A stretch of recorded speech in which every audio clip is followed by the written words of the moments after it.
Hello, my friends. So, welcome back. I'm not using my avatar, as you can tell. I'm just turning on the camera and I'm gonna talk. Try not to do a lot of editing. So I'm doing a review of Jasymne Ambrosia's book. If you don't know who Jasymne Ambrosia is, or Lady Ambrosia, she's been on my channel before doing hangouts. She's a great friend. I consider her a friend here on YouTube. And I'm really excited. She wrote a book. And she sent me a PDF version to review, and she wanted an honest opinion, so that's what I'm going to do. I'm going to go through and give an honest opinion of the book.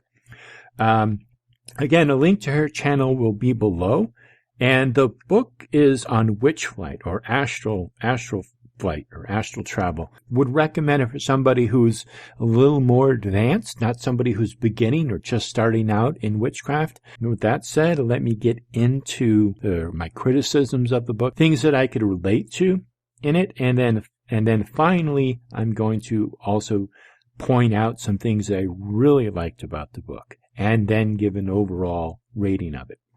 So, the first thing is the grammatical errors in the beginning pages of the PDF version that she sent me.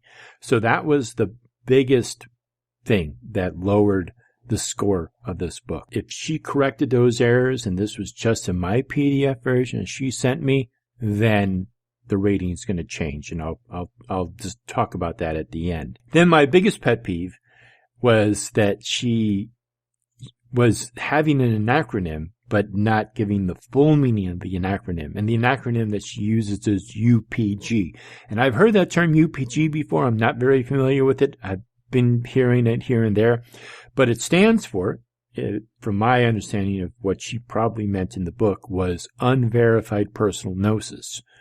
But I looked it up, just did a quick little Google search, and the first thing that came up was Christian missionaries, and UPG stood for Unreached People Group. So I thought that was rather funny. So that was just a little pet peeve of mine. And then the next thing is cautioning people about flying ointments, because flying ointments contain toxins, and people should be familiar with them. Hopefully, if they purchase them online, the place that they purchase them online talks about them, explains it to people. Now, these are the things that I could really relate to about the book. So we're getting into the good stuff. I like that she defines terms.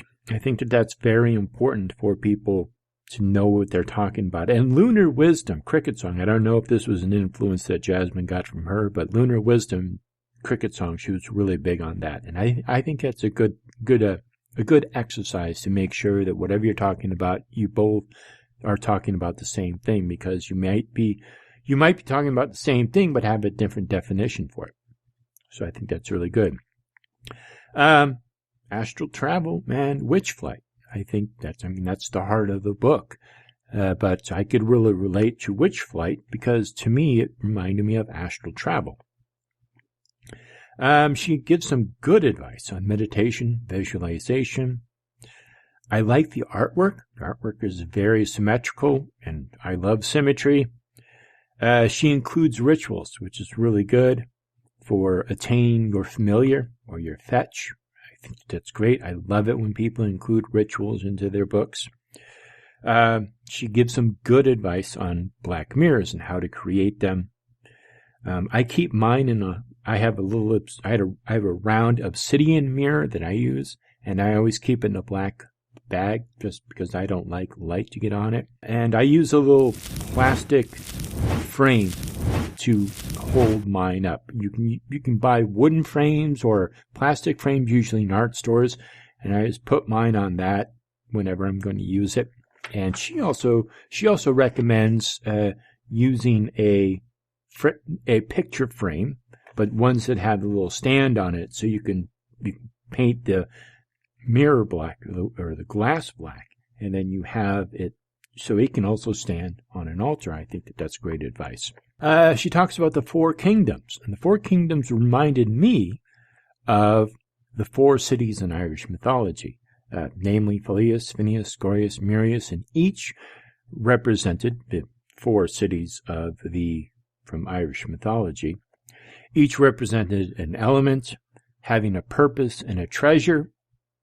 The sword, the spear for the east, or the sword or spear and lance for south, a chalice for the west, and a pentacle or altar for the north. This is something that I use in my tradition. I personally tend to associate the spear with east. Sometimes the wand and spear is interchangeable. And sword was south, because I always see the sword as fire. And I think traditionally, especially in Tarot and other systems, they'll put sword in the east and then spear or wand in the south. So anyway, that was just a little tangent. I also like the nod to Leland's Aradia. She talks about Leland's Aradia in here, and I think that's great. I think that's one of the core texts for any witchcraft tradition. Leland's Aradia is a good one. She gives a bestiary in the back, which is nice, and I like the inclusion of the man in black, which, ironically, was also known as a fetch or a summoner in traditional Wicca. So I thought that was an interesting. She included the man in black, and the man in black is a character, a fetch or summoner that is found in traditional Wicca. Now, the things that I really liked about the book. Good advice on it being a slow process. I think this is really important for people to understand, because I think developing your practice, learning about witchcraft, learning about the history, doing the practice, doing the ritual, studying other stuff, learning about other stuff, it takes time. And you begin to kind of build a practice for yourself. I think in the beginning, you're kind of like a sponge. You're kind of like soaking up all this information and learning about stuff. And it takes a while to sort of digest it and formulate it in your mind. I stopped emphasizing time so much because you can, just because you've been X for X amount of years, it doesn't really matter if you're not practicing and you're not learning, you're not developing, you're not trying to do more. If you keep building up and building up. And I think anybody who is honest with themselves, you're always learning. You never stop. You don't get to a certain point where you're like, oh, all right, I'm done. I'm full. All right, that's it. Enough for me. Maybe people do get to that point. Maybe they move on to something else. I don't know. Maybe that's how Bill Schnoebelen became a Christian. Who knows? I lived on nothing but human blood. Let me see. Okay. I like how she uses her experience rather than telling others what to do. This is a sign of a really good teacher, in my opinion. A teacher who wants you to parrot what they know and parrot their thoughts and parrot their practice and parrot their ritual, I would stay away from those.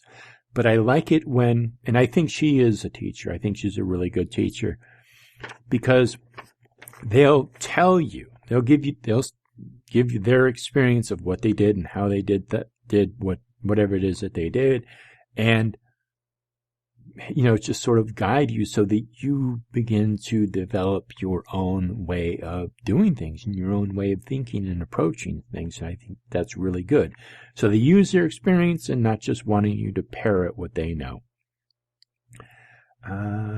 Using the astral temple as a means of practicing magic. I think this is really good, really key, because I've had people ask me about doing cut down everything to the most basic elements of a Wicca practice, because maybe they have roommates, or they still live with their parents or whatever, and they can't get a sword and an anathema and candles and statues and, all the little accoutrements that people get whenever they start practicing any form of ritual magic or witchcraft. And you don't need any of that. None of it.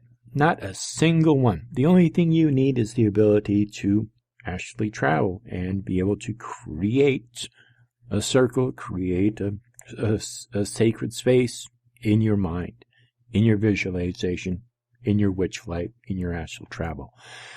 But you can go into that. You just need 10, 20 minutes alone, be able to quiet your mind and just visualize it and go through it. And that's all you need. And in my opinion, I think it's just as effective as having all the tools in front of you and going through the motions and doing the same thing. So, good advice there.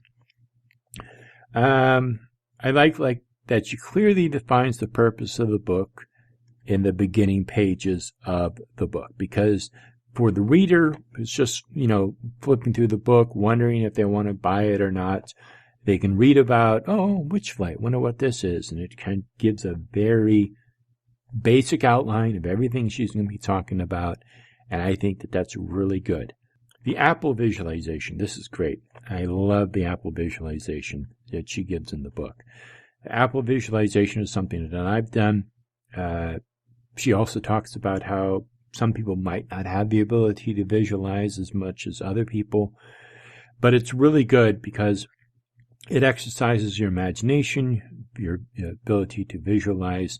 You can start out with the most basic form of an apple, then make it a red apple or a green apple, and then maybe put a little contour on it, a little shading. In your mind, you're visualizing all this. Get to the point where maybe you can feel it, you can smell it, maybe even taste it. So I think that that's really good. I love the apple visualization. I like that she gives instructions on the creation and the dedication of what I would call the 4 tools of the Magi, which is the wand, the FMA, pentacle, and the chalice. So I think those are really good advice. And I also appreciate that she gives references in the back of the book. That gives, I know that when I was studying witchcraft, I would read a book and I would go, wow, I really like this book. And I would flip to the back to find out who they read, who influenced them, or who they referenced in the book. And then I would say, okay, so I'm going to get this book, I'm going to look for this author. And it was a way for me to kind of guide my journey on to find out more information. At the time, there was no internet. So, you would get a book. If you really liked the book, maybe you got it from a friend or you found it in a used bookstore or maybe a new book, and then you would start looking in the back and start looking for other people. And sometimes, in my case, I'd have to go to my local library and have it ordered from another library. So nowadays, you just go online, you type in whatever you're looking for, and chances are it's probably going to come up. If you're ever looking for an old grimoire or old magical book, chances are there's a PDF of it out there. Just type it in, the Picatrix PDF. It's going to come up. 3 books of occult philosophy, PDF. Type it in. It's going to come up. Overall, I would recommend this for somebody who's not an absolute beginner, a little more advanced.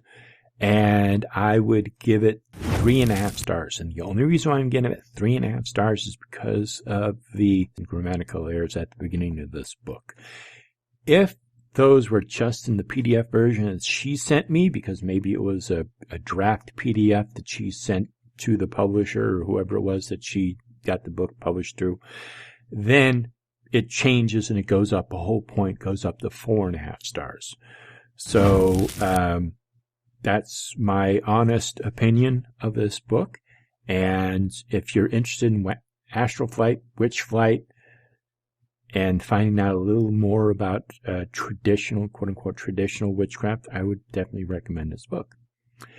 And go and check out her channel, too. If you've been following my channel and you've never come across Lady Ambrosia, she's been on my channel before on a couple of hangouts, but if you've never come across her, I would recommend going checking out her channel. I think she's up to like 4,000 or creeping up on 4,000, maybe even past 4,000 subscribers. So she's growing and writing a book, and I think she's going to be, I don't know.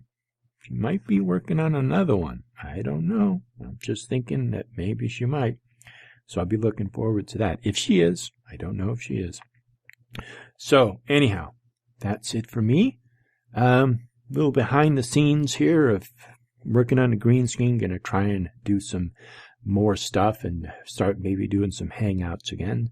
We'll see. I'm working out some stuff. I kind of got to work with the space I got here. So we'll see how it goes. Because the green screen takes up a lot of room. It takes up lights. You have to be a certain distance away from from the green screen where you are, and then there has to be a distance from the camera to have it all perfect and have a really good green screen. And I don't like to do things half-assed, so I want it to be good. So anyhow, that's it for me. Thank you all for listening, and I will see you in hell, you heathens. I had to choose. I could either go one way and become a lycanthrope or a werewolf, or I could go the other way and become a vampire. And I chose to become a vampire because it seemed, sexier somehow. And so anyhow, I went through about a year and a half where basically I lived on nothing but human blood and Catholic communion wafers. That's all I ate. Everything that guy just says is bullshit. Thank you.